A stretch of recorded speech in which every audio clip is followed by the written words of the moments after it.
Welcome to the Kickstart Your Coaching Edge podcast, where it's all about getting real around all things coaching. And what we know for sure is that what got you here won't get you there.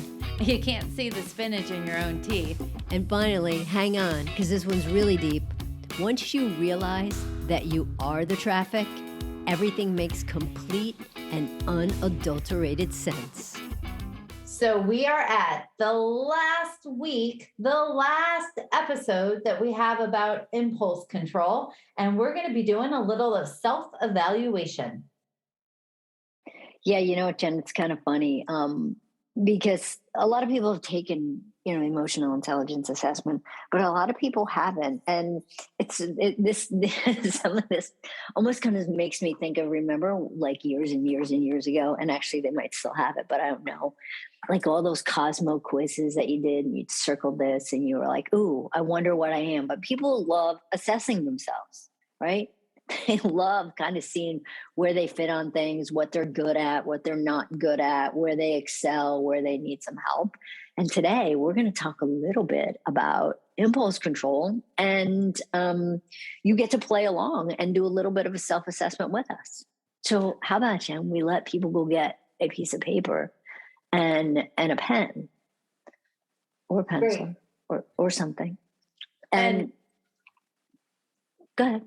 I was just say, while they're doing that, let's reflect back a moment on Cosmo quizzes. I used to love Cosmo quizzes, right? Of being able to answer the A, B, or C and adding things up. And then Facebook started to do their own version of it, where I found out I really should be living in Arizona. Like all sorts of interesting reveals happen when we do the self-assessments. But you're right. People love to do it. They love to find out the answers of what does this say about me?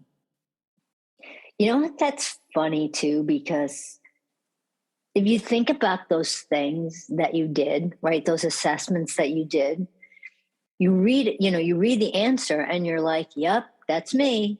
Yep, that's me. Yep, that's me. Well, like you should know, right? Because, yep, that's you.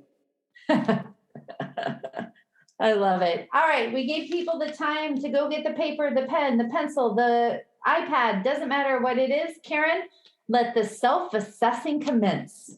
Okay, so what we're really, this isn't really long and drawn out, guys. It's just going to be a couple statements I'm going to read, and just write down, never, rarely. Your choices are never, rarely, seldom, frequently, or always. And again, those responses are never, rarely, seldom, frequently, or always. The first statement, I tend to leap before I look. I know why you're laughing. Yes, my leaper. Exactly. The second statement, I become impatient easily.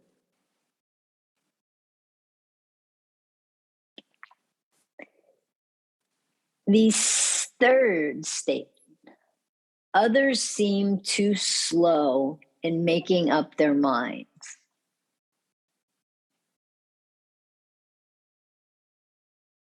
Number 4, I often regret not giving more thought to decisions.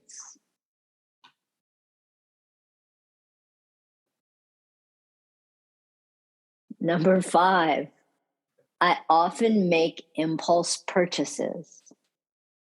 And remember, people, we're not judging whether this is good or bad, just statements. The next one, others tell me that I tend to be hot-headed. And the final statement, if other drivers cut me off, I pursue and make obscene gestures at them. That's great. Okay, so that's the first segment. If you guys are like, that is way too fast, ladies, will you slow down? Just hit pause on this episode and answer, and then hit go again, and you'll be fine. It's funny, Kara, thinking about I often make impulse purchases. This reminds me of the other week when we were at the mall, right? So Karen and I zoom into the mall. It closes at 6:00. and we hit total traffic. And so we literally got there probably at quarter till Yeah. 6 there. Yeah. Yep. Karen had to drop her computer off at Apple. I needed to do a return and a try on at Neiman Marcus. And if I had enough time, I would pop over to Michael Kors to do a return. So Karen goes off to do her thing. I rush in. We have 15 minutes. It's like the amazing race, right? So I go and I get in line in Neiman Marcus and I can't try on the thing I need to try on, but I go ahead and I do the exchange. And then I whip over to Michael Kors and I slide into the door right at about 5 minutes, 6 minutes until 6. They close at 6 to do my return. And what catches my eye but a pair of amazing leather crocodile embossed green, like Kelly green boots. And all of a sudden I'm like, I need to do a return, but look at these boots. And I'm also conscious that they are going to have to close the store. So he says, let me get you a pair, try them on, bada bing, bada boom. We do the return and we leave at 1 minute till 6. That, my friends, is right there about impulse purchase, right? But the fun thing about it was happening so fast. I didn't even really have time to think about it. Right. So it was in that momentum, that flow. And then there was, which was great. And so I just share the great, amazing race, and that it is interesting when there's different circumstances, how that can influence sometimes how you make impulse decisions. Right. So I wasn't planning on the boots. I ended up with the boots. Part of that impulse was I literally have 4 minutes. What can I make happen in my life in this 4 minutes? You know what, Jen? And I think that that's a really, I mean, I love that. I think the story's hilarious. And I love the story. And I also think that it's really important for people to see, like, and that what you did is not bad. Right? Sometimes people think like, oh, I shouldn't do this. I shouldn't do that. I gotta tell you, you got some cool boots. So once again, this is just one of those things. There's no good, there's no bad. We're just kind of doing an assessment of how we kind of show up and what really is. So if you answered either frequently or always for most of the statements, chances are you have a little bit of difficulty perhaps with impulse control. And the thing is again, and I know that the word difficulty is a little strong, but you might have a little bit lower impulse control. Now, I love it. The next part, I would like you to answer the next 3 statements with either yes or no. During the past 3 years, I have struck someone in anger. So during the past 3 years, I've struck someone in anger. During the past 3 years, I have thrown objects out of a sense of frustration.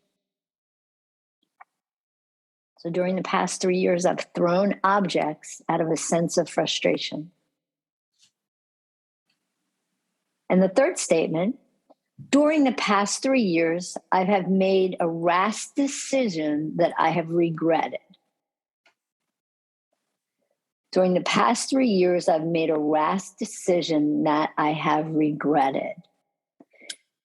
So again, if you answer yes to any of those statements, again, you probably have lower impulse control. You know, it makes me think of you in the toaster today. Oh my gosh, I was going to talk about that. Right? So you actually showed, Karen ended up showing higher impulse control than she felt in the moment. Right, Karen? Yeah. So here's a real quick story about this, right? So we have a toaster. Well, most people have a toaster. And I wanted an English muffin. And it wasn't completely done when it popped up. So I pressed the thing down and I purposely turned down the temperature down to like the lowest setting. And then I put it back in. And the effing English muffin burned. So I'm like, son of a bitch. So I'm like, screw it. I'm just going to have a waffle. So now I go to get a waffle. I put the waffle in the toaster oven and hit the thing on once, and the freaking thing burned. And how you're probably wondering, how does impulse control come in, and how does impulse actually control work for me right now? Is that if I lived by myself, the toaster would be in the garbage. However, I know that Jen loves English muffins in the morning, and she will really want an English muffin tomorrow morning. And that's the only reason why that effing toaster is not in the garbage right now. I love it. It feels like love, Karen. Yes, Jen, it does feel like love, because it is. But it's interesting, right? So the impulse control there that you showed, right, of just saying, okay, I'm going to think this through, was sometimes it's about when we involve other people, right? So we have to see what it is. What are the situations that we get emotionally triggered? What is the outcome that's there? What is the rational thought we have in the moment? What's the overly rational thought that we've had in the moment? I think that is just a really good example as I'm smelling a little burnt toast in the house today. And also that one is ordered from Amazon already. Right. So the toaster's going. It's just going after Jen has an English muffin tomorrow morning. I love it. So, Karen, why don't you share where you got those questions from?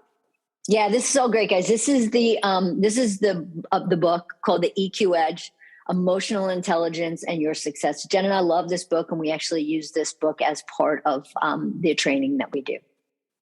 Love it. All right, Karen, thank you for giving us our own version of the Kickstart Your Edge Cosmo quiz, as we are all understanding our relationship with impulse control. Great. Nice done. And thank you so much, Karen, for saving the toaster until tomorrow. Take care, everybody. Bye. Hey, everybody. Thanks for listening to the Kickstart Your Coaching Edge podcast. Craving more in-depth discussions? Check out the Get Real Inner Circle with our no BS in-crowd of coaches. Join live coaching discussions, breakdowns of coaching calls, and have some fun while you're at it. You're going to want to go to kickstartyouredge.com/inner circle. It's time to get real.